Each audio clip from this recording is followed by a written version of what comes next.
In the chaos of the storm, where most sought shelter, a stray dog ventured into the night, guided by something beyond instinct. What it discovered would change lives forever. As the storm hit suddenly, a fierce and howling tempest that swept through the small town of Willow Creek. Lightning split the sky like jagged cracks in a dark mirror, and rain poured down in relentless sheets, turning streets into streams. The townsfolk rushed to find safety, slamming windows shut and bracing their homes against the violent gusts. But in the chaos, someone had been forgotten. 8-year-old Lily Harper had been playing in her back earlier that afternoon, her giggles filling the crisp autumn air. Her mother, Martha, had gone inside for just a moment to grab a phone call. When she returned, Lily was gone. At first, Margaret thought Lily had wandered to the front yard, but panic began to set in as she searched every corner of their property with no sign of her daughter. By the time the storm rolled in, Lily was still missing. The police were called, neighbors rallied, and search parties formed, but the relentless storm forced everyone indoors. Everyone, that is, except for a stray dog that roamed the town unnoticed by most. A wary mutt with matted fur and eyes that seemed to understand the world in ways no one could explain. No one knew where the dog had come from.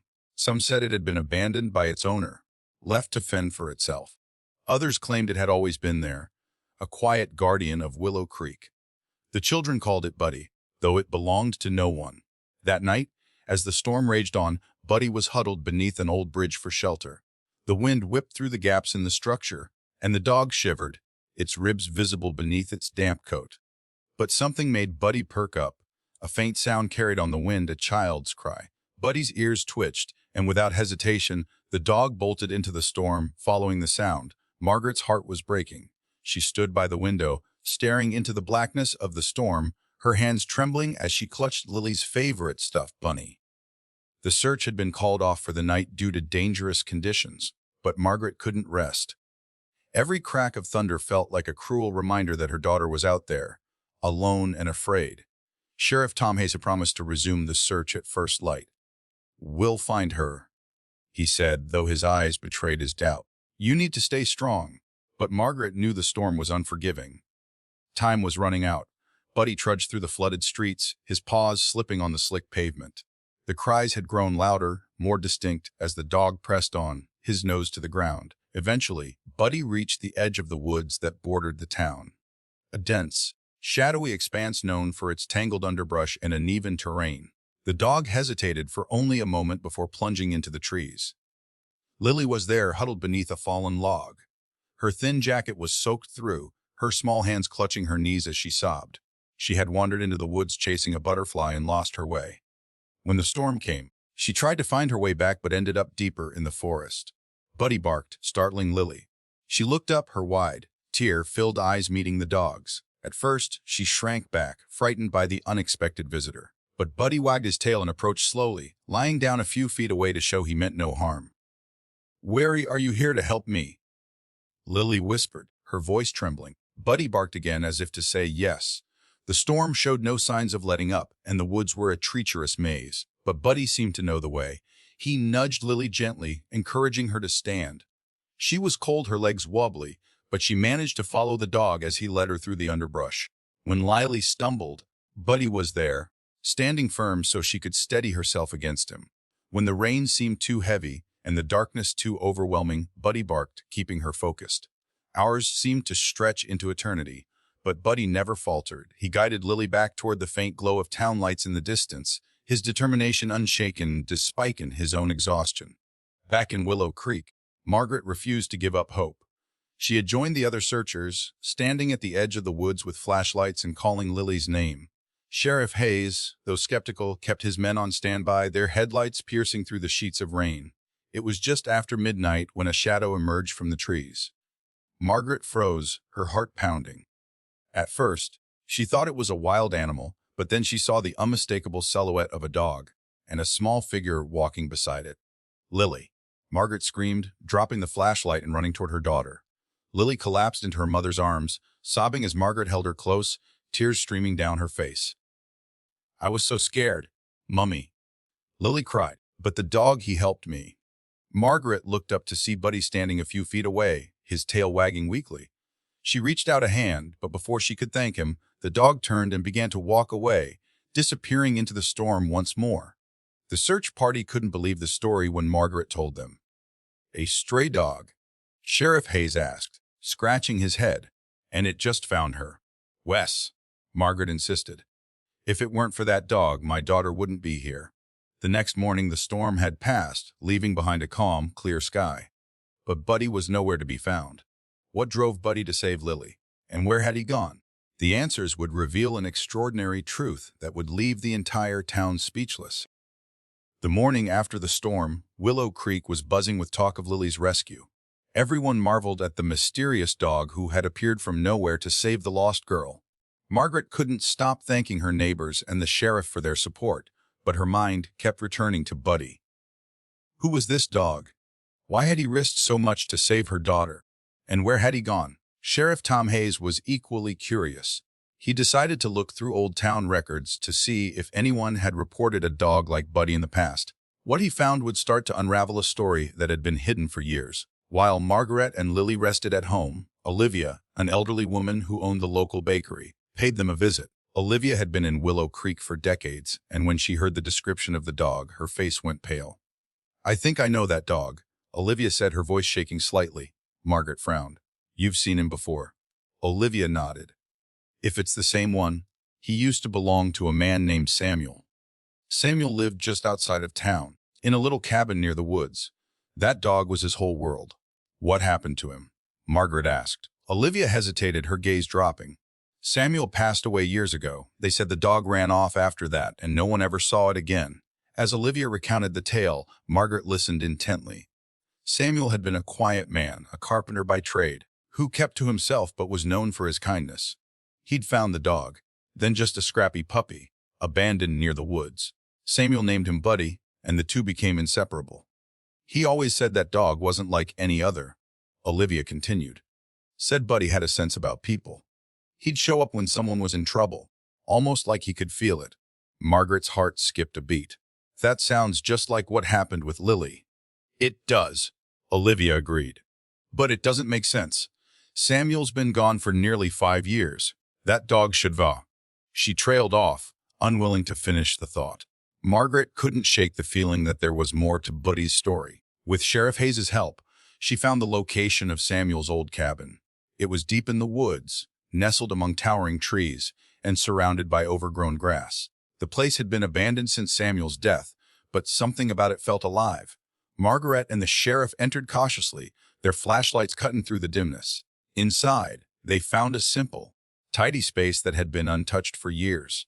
There were faded photographs on the walls, one of which showed Samuel and Buddy sitting together on the cabin's porch. The dog's golden fur and soulful eyes were unmistakable. On the table, they found a journal. Margaret hesitated before opening it, but Sheriff Hayes encouraged her. "If there are answers, they might be here," he said. The journal was filled with entries about Samuel's life, his work, and his bond with Buddy. One passage stood out. "Buddy isn't just a dog. I've seen him do things no animal should know to do. When the Thompson boy fell in the river, Buddy was the one who barked and led me to him. And when Mrs. Clark fainted on the road, it was Buddy who found her first. It's like he knows who needs help before they do." Margaret read the words aloud, her voice trembling. "He's always been a guardian." Sheriff Hayes nodded, his face serious. "It's almost like Samuel's passing didn't change Buddy's purpose." The last entry in the journal was written just days before Samuel died. It read, "If anything ever happens to me, I hope Buddy finds someone else to help. He's got too much good in him to stop now." As Margaret and the sheriff left the cabin, the woods around them grew eerily silent. Then, from the shadows, a familiar figure emerged. It was Buddy, his golden fur glinting in the fading sunlight.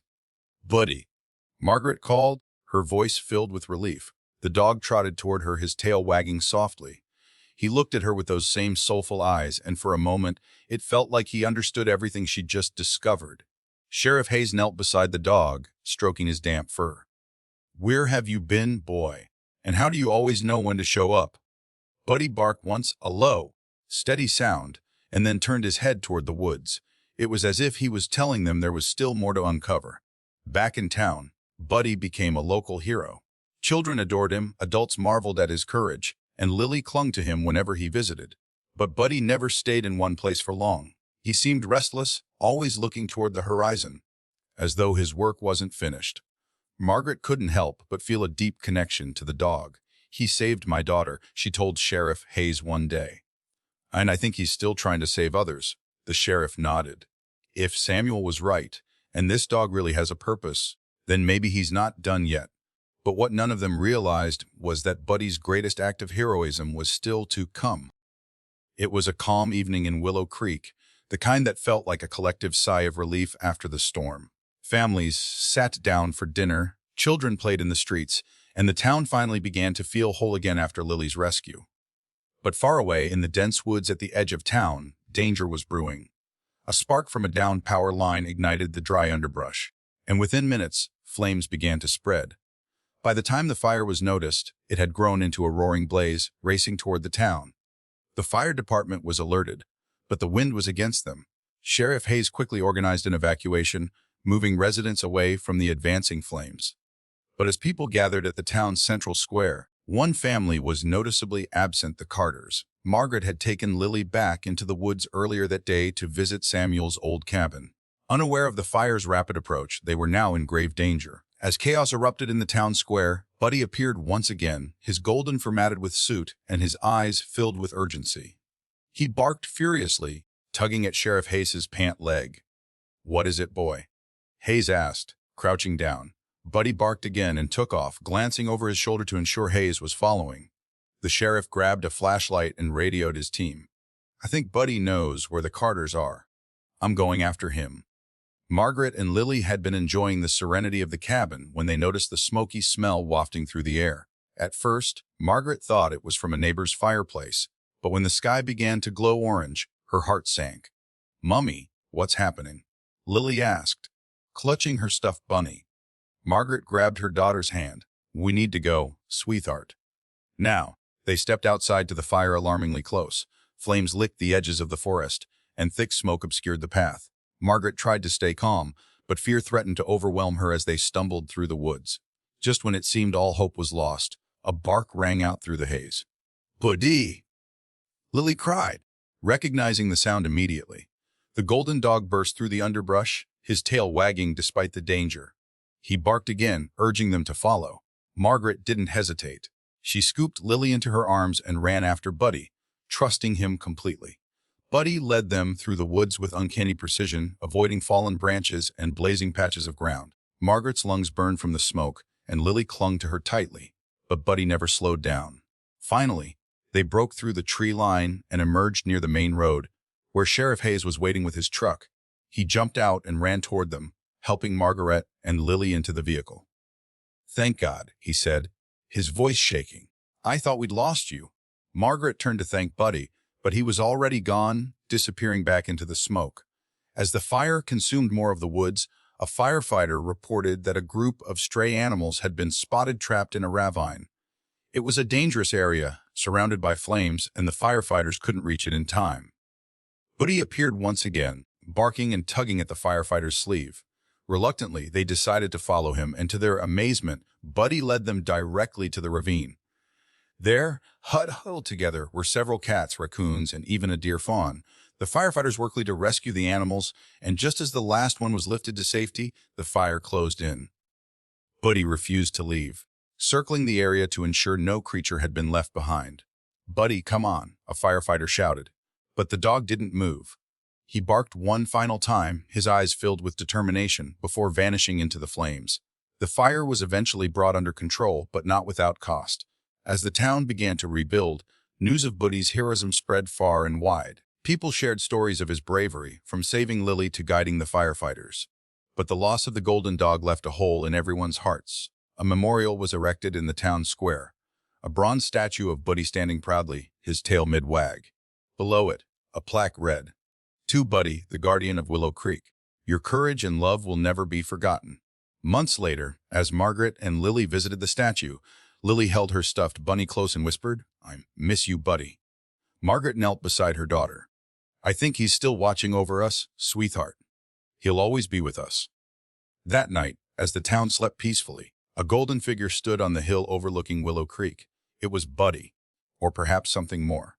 His silhouette shimmered in the moonlight before fading into the stars. Buddy's purpose had been fulfilled, but his spirit lived on in the hearts of those he had touched.